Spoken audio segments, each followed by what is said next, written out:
আমানত আমি রক্ষা করতে পারতেছি, এটা কিন্তু আমাদের ভাবনার বিষয়। সুতরাং এই যে আপনারা অনেকেই প্রস্তাব দিলেন যে রুট লেভেলে আমাদেরকে আরো প্রচার প্রচারণা এখানে তো কোন খারাপ তাকে যদি ভালো কাজ কাজে বাংলাদেশ সহ আপনাদের সবার কাছে আমি আবেদন করছি, জানাচ্ছি যে এই এই যারাই প্রকৃত আমানতধারী এই ভোটের তাদেরকে আপনারা সবাই দেখেছি শুনেছি যে একটা নির্দিষ্ট গোষ্ঠী একটা নির্দিষ্ট প্রতীকে ভোট দেয়।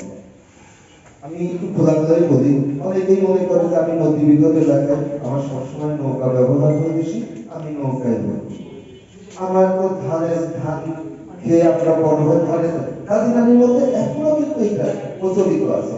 অনেকে আমাদের নুহু নবী নৌকায় পাঠ হয়েছে, আমার নৌকায় ভোট দিতে হবে। আমরা এই যে দাড়ি পাল্লাই এই যে দোকানদারি করে এখন রকা, এই ভোটটা কাকে দিচ্ছি এর পরিণাম কি, এটা কিন্তু তাদেরকে একবার ভেবে দেখেছে।